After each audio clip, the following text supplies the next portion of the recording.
प्यारे दर्शकों नमस्कार, मैं हूं डॉक्टर अमनदीप शर्मा और आपका हमारे YouTube चैनल में स्वागत है।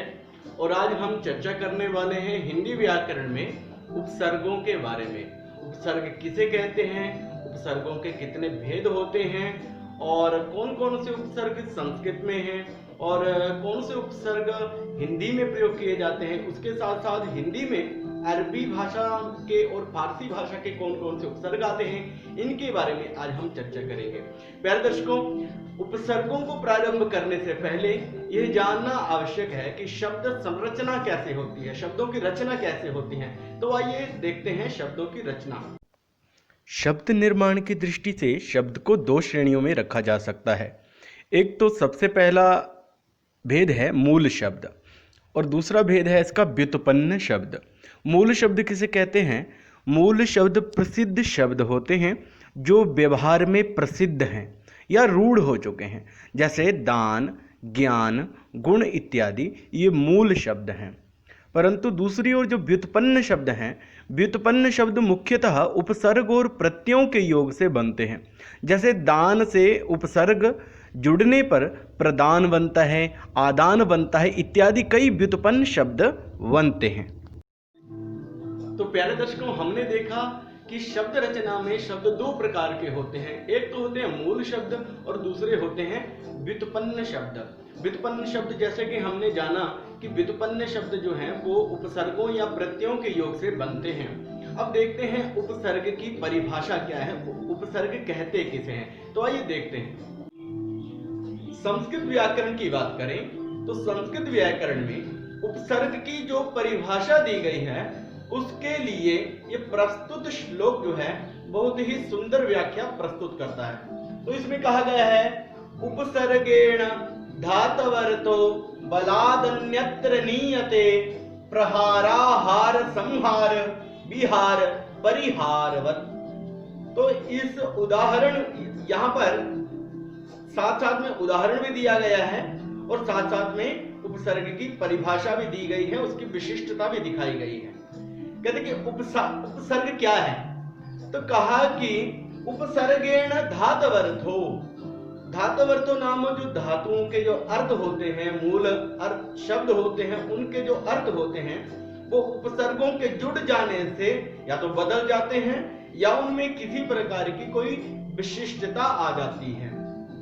जैसे उदाहरण यहाँ पर दिखाया, प्र उपसर्ग लगने पर हार शब्द बन गया प्रहार, उसके बाद हार शब्द ही आंग उपसर्ग लगने पर बन गया आहार, और देख सकते हैं हार शब्द में जब सम उपसर्ग जुड़ा तो बन गया समहार, और इस प्रकार से हार शब्द में बी उपसर्ग लगने पर बना बिहार, और हार शब्द में यदि परी जुड़ता है तो बन गया परिहार।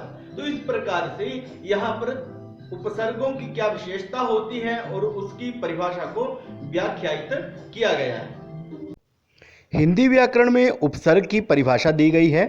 कहा गया है कि ऐसे शब्द जो मूल अर्थात रूढ़ शब्दों से आगे जुड़कर उसमें उत्कृष्टता या अर्थ परिवर्तन कर देते हैं, उसे उपसर्ग कहा गया है। उदाहरण दिया गया है, जैसे यहाँ पर मूल शब्द लिए गए हैं। जैसे ज्ञान मूल शब्द है, उसमें अ उपसर्ग लगेगा तो बन जाएगा अज्ञान, और यदि बी उपसर्ग लगेगा तो बन जाएगा विज्ञान। उसके साथ साथ जैसे दूसरा उदाहरण दिया गया है यहाँ पर गुण में यदि अव उपसर्ग लगेगा तो बन जाएगा अवगुण, और यदि उसमें निर उपसर्ग लगा तो बन गया निर्गुण। ऐसे ही आदर में निर उपसर्ग लगने से निरादर बना और अन उपसर्ग लगने से अनादर बनता है। तो उपसर्ग की परिभाषा के बाद अगला प्रश्न उठता है कि उपसर्गों की संख्या कितनी है। तो आइए देखते हैं, उपसर्गों की संख्या है 22। अब देखते हैं ये जो 22 उपसर्ग हैं ये कौन कौन से हैं। तो प्यारे दर्शकों, बहुत ही सरल विधि से हमने आपको इसको समझाने की कोशिश की है। मुझे ये विश्वास है कि यदि आप इस विधि से स्मरण करते हैं, याद करते हैं, तो निश्चित रूप से ये उपसर्गों का जो ज्ञान है ये आपको प्राप्त हो जाएगा एक ही वीडियो के माध्यम से। संस्कृत के उपसर्गों के नाम और उनको याद करने की विधि, तो ये हमने 4-4 के जोड़े में इनको लिया है। तो आइए प्रारंभ करते हैं। प्रपर अपसम अनु अब निस निर दुस दुर्बिया नी अधि अपि अति सुद युद अभिप्रति परि उपसर्गः। प्रपर अपसम अनु अब निस निर दुस दुर्बिया नी अधि अपि अति सुद उद अभिप्रति परि उपसर्गः। एक बार फिर से अभ्यास करेंगे। प्रपर अपसम अनु अब निस निर दुस दुर्बिया नी अधि अपि अति सुद युद अभिप्रति परि उपसर्गः। अब देखते हैं उपसर्गों का प्रयोग। अब देखिए, जैसे गति है, ये शब्द है और इसका अर्थ होता है चाल, और इसमें यदि प्र उपसर्ग मिल जाए तो बन जाता है प्रगति, और जिसका अर्थ परिवर्तन हो जाता है, अर्थ बन जाता है उन्नति। जय शब्द है और उसमें जीत शब्द उसका अर्थ होता है जीत, और जब उसमें परा उपसर्ग जुड़ता है तो बन जाता है पराजित, और उसका अर्थ हो जाता है हार। इसी प्रकार से यश शब्द है, यश शब्द में यश शब्द का जो अर्थ होता है वो होता है कीर्ति, और उसमें जब अप उपसर्ग जुड़ेगा तो बन जाता है अपयश, अपयश होता है अपकीर्ति। रिद्धि शब्द है, अर्थ है संपन्नता, और रिद्धि शब्द में सम उपसर्ग जुड़ रहा है और बन गया समृद्धि। समृद्धि का अर्थ होता है अधिक संपन्नता। बाद, बाद मतलब होता है बात, और उसमें अनुपसर्ग जुड़ेगा तो बन गया अनुवाद। अनुवाद मतलब अनुवाद, ट्रांसलेशन। नति होता है झुकना, और नति में अब उपसर्ग जुड़ा तो बन गया अवनति, और अवनति होता है पतन। सहाय शब्द है, सहाय शब्द का अर्थ होता है सहायक, इसमें निस उपसर्ग जुड़ गया तो बन गया निस्सहाय, बेसहारा। अब अगला शब्द है गमन। गमन होता है जाना, और आ उपसर्ग जुड़ेगा तो बन गया आगमन, अर्थ हो गया आना। पात शब्द है, अर्थ है पत्ता, नी उपसर्ग जुड़ा तो बन गया निपात, अर्थ हो गया गिरना।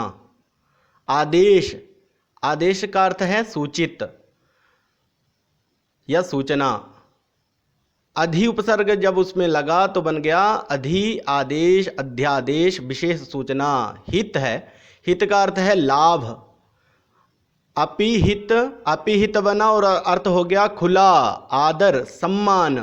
अति आदर, अत्यादर, अधिक सम्मान। वर्ण होता है रंग, शुद्ध उपसर्ग लगा तो और वर्ण के साथ जुड़ा तो बन गया सुवर्ण, और अर्थ हो गया सोना।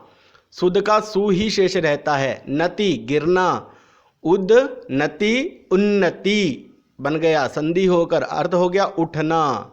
मुख मुंह, अभिमुख अभिमुख, सामने।